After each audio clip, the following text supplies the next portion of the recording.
இனிமே கண்ணை மூடிட்டு கடலை எண்ணெய் வாங்கலாம். ஏன்னா மந்த்ரா கடலை எண்ணெய் இதயத்தின் தயாரிப்பு. வறுக்க பொரிக்க ஏன் எல்லா சமையலுக்கும் மந்த்ரா தான். மந்த்ரா கடலை எண்ணெய், அபார ருசி, ஆரோக்கியமான உடல் நலம். ரொம்ப டயர்டா இருக்கு. இயற்கையான டேட்ஸ், பாதாம், பிஸ்தா, கேஷு அண்ட் ஹனி கொண்டு தயாரிக்கப்பட்ட லயன் டேட் நட் பைட்ஸ். முதல்வர் ஸ்டாலின் ஒரு நிகழ்ச்சிக்காக சென்னையிலிருந்து வேறு மாவட்டத்திற்கு போகிறார் என்றால் எந்த அளவிற்கு பிரம்மாண்டமான வரவேற்பு ஏற்பாடுகள் இருக்கும் என்பது 5 ஆண்டுகளாக அனைவரும் கண்டதே. மேளதாளம், பூங்கொத்து, பரிசு பொருட்களோடு ஆயிரக்கணக்கான கட்சி நிர்வாகிகளும் தொண்டர்களும் வரவேற்க காத்திருப்பர்.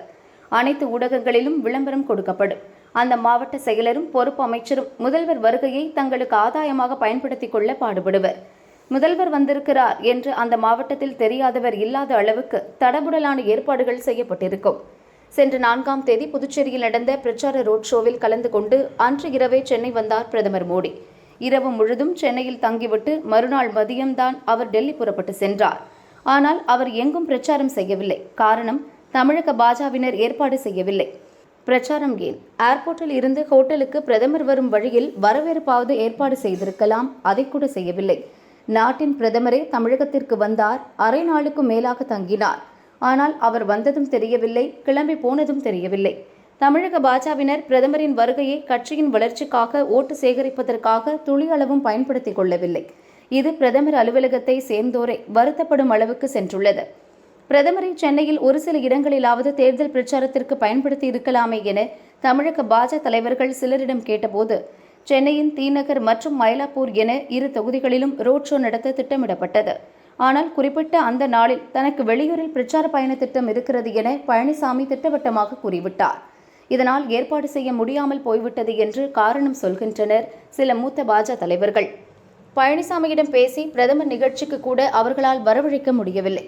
ஏர்போர்ட் வரவேற்பாவது ஏற்பாடு செய்திருக்கலாமே என கேட்டதற்கு, பிரதமர் எப்போது தமிழகம் வந்தாலும் ஏர்போர்ட் முதல் அவர் செல்லும் இடம் வரை சில இடங்களிலாவது வரவேற்பு அளிப்பது வாடிக்கை. இதை செய்யலாம் என திட்டமிட்டு அதை கட்சியின் துணைத் தலைவர் ஒருவரிடம் பொறுப்பை ஒப்படைத்தனர். ஆனால் அவர் தன்னால் அதை செய்ய முடியாது என மறுக்க வரவேற்பு திட்டத்தை கைவிட்டு விட்டனர் என தெரிவித்தனர். பிரதமருக்கு வரவேற்பு கொடுக்கும் அளவிற்கு கூட சிரத்தையாக இல்லை தமிழக பாஜகவினர். இதையெல்லாம் மீறி மத்திய உள்துறை அமைச்சர் அமித்ஷாவும் பிரதமர் மோடியும் எப்பாடுபட்டாவது பாஜக தமிழகத்தில் காலூன்ற வேண்டும் என மத்தியிலிருந்து தங்களால் இயன்ற ஆதரவை அளித்து வருகின்றனர். அந்த வகையில்தான் வேட்புமனு தாக்கலின் போது பாஜக வேட்பாளர்களை பிரம்மாண்டமாக காட்ட வேண்டும், வேட்புமனு தாக்கலே பேசுபொருளாக வேண்டும் என்பதற்காக நேற்று 2 மாநில முதல்வர்களையும் மத்திய அமைச்சர்களையும் வேட்பாளர்களுடன் செல்ல ஏற்பாடு செய்தனர். வந்தவர்கள் அனைவரும் நம் நாட்டில் முக்கியமான புள்ளிகள். அவர்களோடு பிரச்சாரம் மேற்கொண்டிருந்தால் டபுள் இன்ஜின் அரசின் நன்மையை வாக்காளர்களுக்கு எடுத்துரைத்திருக்கலாம். அந்த பிரச்சாரம் ஊடகங்களில் ஒளிபரப்பு செய்யப்பட்டு அச்சாகியும் இருக்கும். அதற்கும் மேலாக உங்கள் வருங்கால எம்எல்ஏவுக்கு மத்திய அமைச்சர்கள் இணக்கமானவர்கள் என்ற செய்தியை சொல்லாமல் சொல்லலாம். கூட்டணி கட்சிகளிடம் பாஜக தொண்டர்கள் மீது மதிப்பு ஏற்படும். சீட் கிடைக்காமல் அதிருப்தியில் உள்ள நிர்வாகிகள் மற்றும் தொண்டர்களை ஒருங்கிணைக்க முடியும் என்பதுதான் பாஜக மேலிடத்தின் கணக்கு. இந்த வாய்ப்பையும் தமிழக பாஜக பயன்படுத்தவில்லை. அந்த முக்கியஸ்தர்களுடன் நேற்று எந்த பிரச்சாரமும் நடக்கவில்லை. அவர்கள் வரும் விஷயத்தை கூட வேட்பாளர்களோ தமிழக பாஜகவோ விளம்பரப்படுத்தவில்லை. வேட்புமனு தாக்கலுக்கு பின் ஊடகங்களுக்கு சிறிய பேட்டிகளை வழங்கிய அவர்கள் வழி அனுப்பி வைக்கப்பட்டனர். பாஜக மேலிடமும் இதோடு விடுவதாக இல்லை. இன்னும் பல பாஜக முக்கியஸ்தர்கள் பிரச்சாரத்திற்காக தமிழகம் வர உள்ளனர். மிகுந்த சிரத்தை எடுத்து வரவழைக்கப்பட உள்ள அவர்களை தமிழக பாஜக சரியாக பயன்படுத்தாது என்றே தோன்றுகிறது. பாஜகவினர் தூங்கிக் கொண்டிருந்தாலும் தமிழக முதல்வர் விழிப்பாகவே இருக்கிறார்.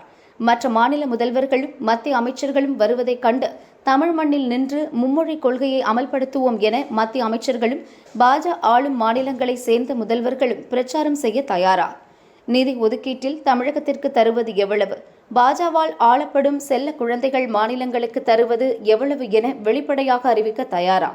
கிறிஸ்தவ தொண்டு நிறுவனங்கள் மீது தாக்குதல் தொடுக்கும் FCRA சட்ட திருத்தத்தை முழுமையாக திரும்ப பெறுவீர்களா அல்லது அடுத்த வாரமே பார்லிமெண்டில் அதை நிறைவேற்றப் போகிறீர்களா? இவற்றுக்கெல்லாம் பழனிசாமியால் தன் டெல்லி ஓனர்களிடம் பதில் பெற்றுத்தர முடியுமா என நேரத்தையும் சந்தர்ப்பத்தையும் வீணடிக்காமல் அறிக்கை வெளியிட்டு ஸ்கோர் செய்துவிட்டார். ஆனால் அமித்ஷாவும் மோடியும் எவ்வளவுதான் செம்மையாக பந்து வீசி எதிர்க்கட்சி பேட்ஸ்மேனை கேட்ச் கொடுக்க வைத்தாலும் உள்ளூர் பாஜகவினர் அதை பிடிக்க தெரியாமல் கேட்சை விட்டு விடுகின்றனர்.